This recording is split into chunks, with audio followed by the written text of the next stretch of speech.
So here is one way to make this skirt if you don't have a serger or overlocker, and you can see it here actually presented with one of my jackets, the bolero with a collar, which is going to come out very soon.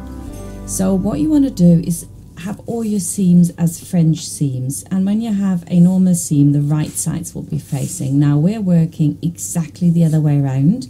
We're putting the wrong sides together first, and then we're stitching with a seam allowance of about 5 millimeters, and we're cutting that back, not too much though. You want to make sure that it doesn't rip out when you do it, because that can easily happen. Then we turn our seam over to the other side again. So we're now working from the inside. You smooth it out, you can iron it as well into one direction if you like, and then you're going to fold it over and you do another seam 5 millimeters wide, so that's half a centimeter. And it gives you a really nice neat finish. Actually much prefer that to an overlocked seam, but of course it does take a little bit longer. If you have got a fabric which is really see-through, I would suggest that you put a strip of white fabric inside there. I'm using the fabric I used for the Minnie Mouse skirt because I had it left lying around. And then you just close the side seams as you would normally do, iron them apart, and then obviously iron it lengthways and half. And then what we want to make sure, of course, is that those beach huts go the right direction. So if you have them facing the right way while you tuck it in now, so you've got the wrong side lying on top of the inside of the right side, then that's just right. And I would just pin this and then check it. They'll pull it out and see which side is showing. And basically what you're doing is having the seam to the outside instead of the inside, so that we can put a trim over the top.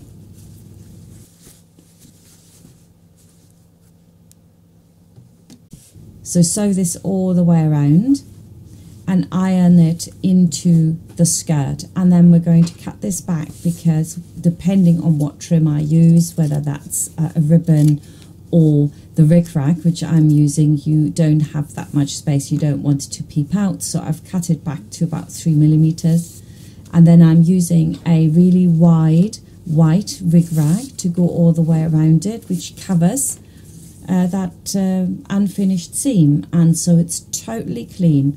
I'm using a zigzag stitch, which is like a triple zigzag, which you normally use for lingerie, and if you get it right and you have to practice just a little bit on your machine, it actually will go down and up and down and up and down and up all the way around. Now I've stitched this on. You could have also used a ribbon. I actually like the ribbon better, but there you go, I've already done it. If you want to put the ribbon in the center of the waistband, which looks really pretty, it needs to be about 3 to 4 millimeters higher than the beginning of the waistband. And you can see how this is really totally clean. I really like these finishes so much better than the overlocker, but well, it takes longer. I've put some Valine in the area of the waistband, which is folded over, just to make it a bit stiffer before I put my waistband on. My waistband, you can see, has some seams in it simply because I actually didn't have enough fabric, so I pieced it together, and of course that's good as well. Now we're going to do the same on the dart. We're going to sew it to the outside first. Trim it very neatly, but not too close.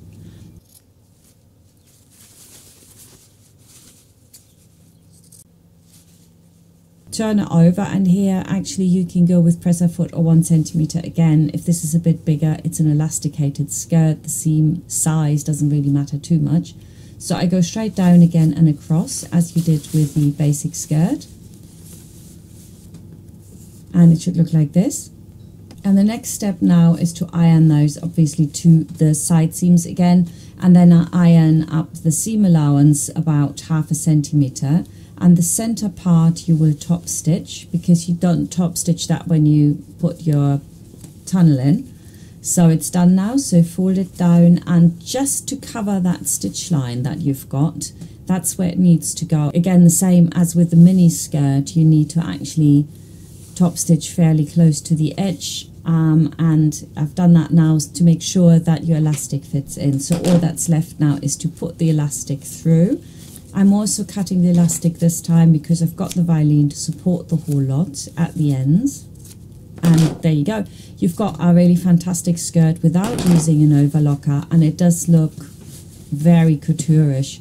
You can now click on the other link, which will take you to the next video showing you how you can do the waistband and the trim a little bit different if you used a ribbon.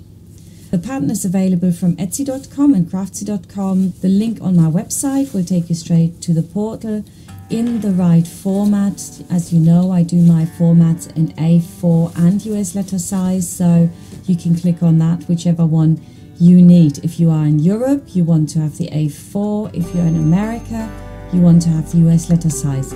Thank you for watching, and I'll see you next time.